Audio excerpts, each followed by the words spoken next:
গণতন্ত্র পুনঃপ্রতিষ্ঠা না হওয়া পর্যন্ত স্বাধীন হবে না গণমাধ্যম।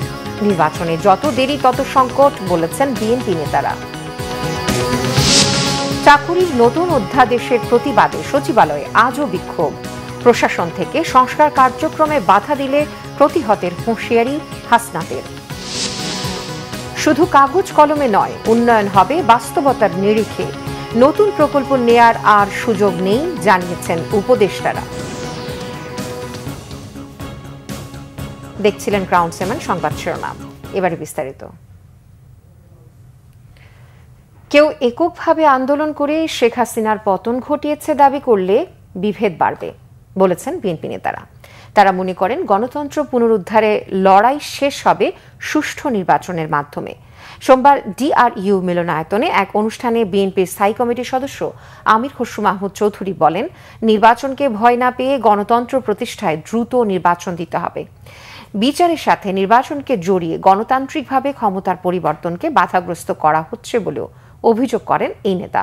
এদিকে বিএনপির প্রতিষ্ঠাতা শহীদ প্রেসিডেন্ট জিয়াউর রহমানের শাহাদাত মাস স্মরণে তার মাজারে শ্রদ্ধা জানান বিএনপির স্থায়ী কমিটির আরেক সদস্য গয়েশ্বরচন্দ্র রায়। সাংবাদিকদের তিনি বলেন, গেল 17 বছর ধরে দেশে গণতন্ত্র প্রতিষ্ঠায় লড়াই সংগ্রাম করেছে বিএনপি। কোনো বাধাই এ লড়াইকে থামাতে পারবে না বলেও হুঁশিয়ারি করেন তিনি।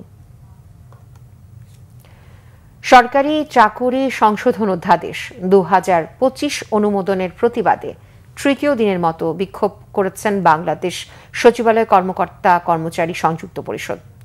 নিবর্তনমূলক ও কালা কানুন আখ্যায়িত করে এই অধ্যাদেশ প্রত্যাহারের দাবি জানিয়ে আসছে সংগঠনটি। সোমবার সচিবালয়ের ভেতরে এই বিক্ষোভ কর্মসূচি পালন করেন বাংলাদেশ সচিবালয় কর্মকর্তা কর্মচারী সংযুক্ত পরিষদ। দফতরের কার্যক্রম বন্ধ রেখে এতে যোগ দেন শত শত কর্মচারী। বিক্ষোভে জারিকৃত অধ্যাদেশকে অবৈধ কালো আইন হিসেবে উল্লেখ করেন আন্দোলনকারীরা। তারা এই আইন বাতিলের দাবি জানান, না হলে সচিবালয় অচল করে দেবার মতো কঠোর কর্মসূচি দেওয়া হবে বলে জানান বাংলাদেশ সচিবালয় কর্মকর্তা কর্মচারী সংযুক্ত পরিষদের নেতারা। আন্দোলনরত কর্মচারীদের অভিযোগ, 4.5 দশক আগের বিশেষ বিধানের কিছু নিবর্তনমূলক ধারা সংযোজন করে এই অধ্যাদেশটি করা হয়েছে। বৃহস্পতিবার উপদেষ্টা পরিষদের বৈঠকে সরকারি চাকুরি আইন 2018 সংশোধন করে সরকারি চাকুরি সংশোধন অধ্যাদেশ 2025-এর খসড়ার অনুমোদন দেওয়া হয়। পরে রোববার রাতে এই সংক্রান্ত অধ্যাদেশ জারি করা হয়। সংস্কার কার্যক্রমের পথে সচিবালয় থেকে কোনো বাধা না এলে জনগণকে সাথে নিয়ে কঠোর হাতে প্রতিহতের হুঁশিয়ারি দিয়েছেন এনসিপির দক্ষিণাঞ্চলের মুখ্য সংগঠক হাসনাত আব্দুল্লাহ। সকালে চট্টগ্রাম উত্তর জেলাগুলোর পথসভায় তিনি এই হুঁশিয়ারি দেন। বলেন, আমলারা জনগণের মুখোমুখি দাঁড়িয়ে অন্তর্বর্তী সরকারের সংস্কার কার্যক্রমের বিরুদ্ধে হুমকি ধামকি দিচ্ছে। তা চলতে থাকলে জনগণ তাদের বিকল্প খুঁজে নেবে বলে জানান হাসনাত।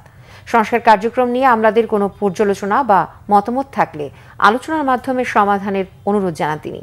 তা না করে সরকারকে জিম্মি করে সংস্কার কার্যক্রমে বাধা দিলে পরিণতি ভালো হবে না। পর্যায়ক্রমে সারা দেশে এনসিপির কার্যক্রম বাড়বে বলেও জানান হাসনাত আব্দুল্লাহ।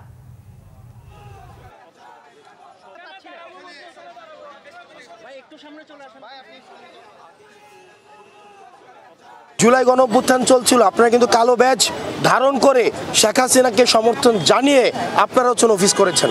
শেখ হাসিনার ক্ষমতাকে প্রশ্নবিদ্ধ করে আপনারা কিন্তু তখন কেউ পদত্যাগ করেননি। আপনারা যদি এই 5 অগাস্ট পরবর্তী বাংলাদেশে আপনারা জনগণের মুখোমুখি দাঁড়িয়ে আপনারা যদি এই সরকারকে আপনারা হুমকি দেন, ধামকি দেন যে এই সরকার সংস্কার কার্যক্রম যদি করে থাকে তাহলে সেটিকে আপনারা বাধা দিবেন, আপনারা মনে রাখবেন এই জনগণ আপনাদের বিকল্প খুঁজে নেবে।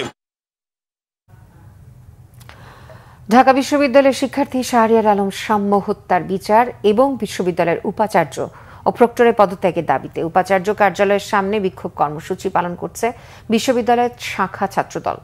সোমবার দুপুর 12টার দিকে বিশ্ববিদ্যালয়ের ভিসি ডক্টর নিয়াজ আহমেদ খানের কার্যালয়ের সামনে বিক্ষোভ শুরু করে ঢাবি শাখা ছাত্রদল নেতারা।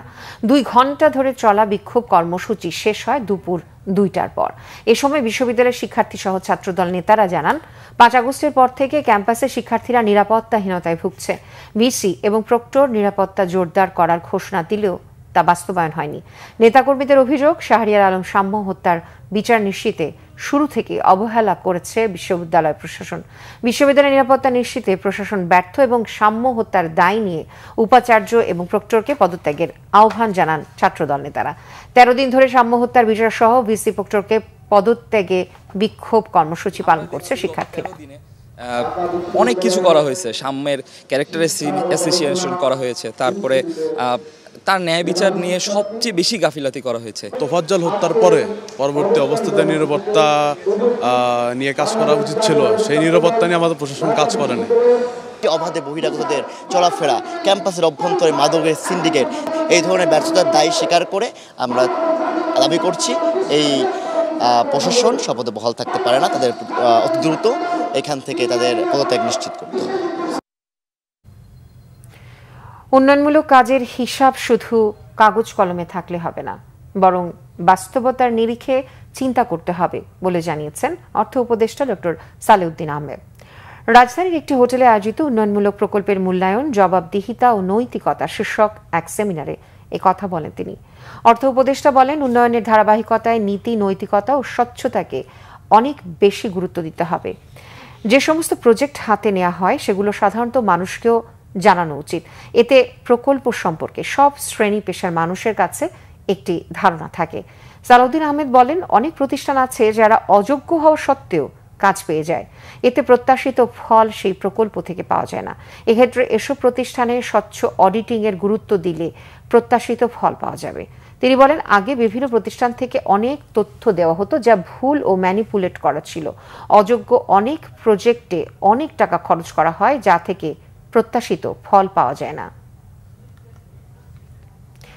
পরিকল্পনা উপদেষ্টা ডক্টর ওয়াহিদুদ্দিন মাহমুদ বলেছেন, বিগত সরকারের নেওয়া এত বেশি চলমান প্রকল্প আছে যে নতুন প্রকল্প নেয়ার তেমন কোনো সুযোগ নেই অন্তর্বর্তী সরকারের।